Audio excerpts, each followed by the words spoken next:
What happened at WWDC 2018? It started out with a nice little commercial before Tim Cook trots out onto the stage. Apple fans go wild. Will there be any new product announcements? No, but we did learn that they're working really hard at Apple to create wonderful things. We work really hard at Apple to create wonderful things. Told ya. And Tim's got numbers. There are now 20 million app developers, 6,000 attendees at WWDC. The App Store is 10 years old, and it gets 500 million weekly visitors, with 100 billion earned by developers over the last 10 years. The Apple fans go wild. They also probably like the money. We're gonna start with iOS updates. We're up to iOS 12, and it's time for Craig Federighi and his hair to take the stage. iOS 12 is focused on performance. The apps launch faster, the keyboard pops up faster, photos are taken faster, your dog runs faster. There's also a lot of new AR stuff, like the standard new AR file format, the USDZ. You could do stuff with it, like save it and stick it on a web page. Adobe sent one of their senior VPs here to tell you that they like it. To show off their AR prowess, Apple trots out their new app. It's a measuring app.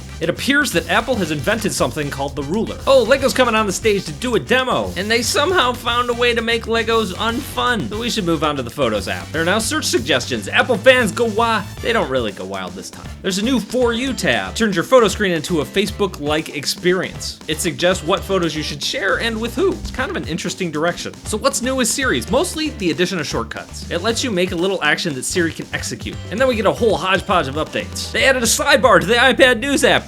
Cool. Updates to the Stocks app, they added new integration there, and they keep talking about how their News and Stocks app have human editors. It's almost like a little backhanded swipe at Facebook. Oh, and voice memos. It's on the iPad now. They renamed iBooks to Apple Books, and they redesigned the bookstore to look like the App Store. CarPlay now works with third-party apps, like maybe, possibly, hopefully Google Maps. Then there's Do Not Disturb, now for nighttime, or when you're in a specific location of your choosing. Notifications now give you more control and group notifications on your home screen. There's also screen time. You now can get reports on how much time you spend on your phone and which apps you're spending the most time in. You can also see how certain apps are pulling you in with the notifications they're using. Theoretically, you could use this information to curve the kind of notifications you're getting from apps, so they're not distracting you as much. The further and further we get into this, it seems like a lot of these iOS features are aimed at Facebook, and some of the addictive UX dark patterns they've been rolling out in recent years. Animoji, oh man, do I have to talk about this? Yes. Fine. They added tongue detection, yes! You can stick your tongue out, and so does your Animoji. There's also new Animojis. There's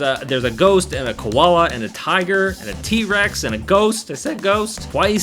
Okay, so the T-Rex is kind of cool though. Also, you can get personalized Animojis. They call them meme emoji or something. There's a lot of customization there. FaceTime, you get group FaceTime now, up to 32 people. Time to make more friends. Also, your group chat can turn into FaceTime. That's kind of cool. People could drop in and out. Are we to Apple Watch already? And we're up to Watch OS 5? The Apple Watch is starting with a hard sell by showing a video of a family that would have died without the Apple Watch. I guess because you can call 911 from your Apple Watch. A slew of new updates to the fitness stuff. For example, now you can have fitness challenges with friends. And if you win, you get a fake award. They added new workout types, the yoga workout type, the hyping workout type. One Apple fan went wild.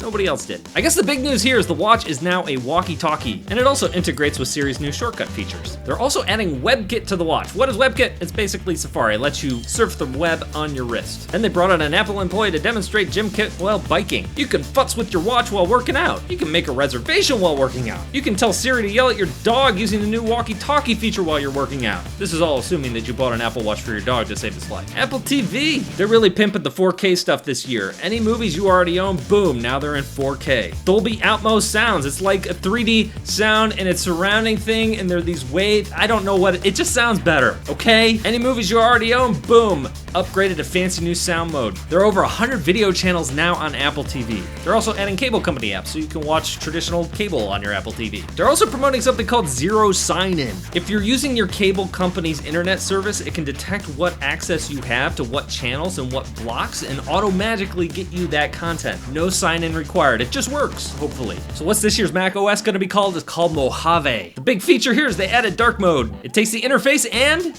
wait for it, makes it darker. Actually, I like how it looks. They added desktop stacks. They're like folders, but different. There's Finder changes, a new gallery view. It's good for images, video browsing. They're pimping something called continuity. You want to add a photo to something you're doing on your Mac, it automatically toggles on your iPhone into photo mode. You can snap that photo and boom, appears on your Mac. That's kind of cool. It's good for scanning documents and stuff. There's some Safari updates too. More and more, they're shutting down tracking. Apple has been really focused on privacy. Also, the Mac App Store has been redesigned. It looks a lot like the iOS App Store redesign. That's a good thing. Apple is making metal better.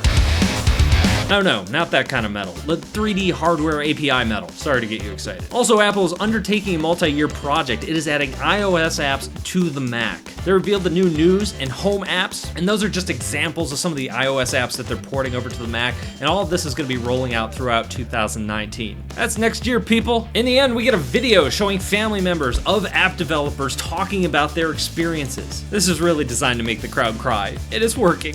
It's working so hard. So that was WWDC. Did I miss your favorite thing? Let me know down below in the comments. That's all I've got for this time. I will see you guys later.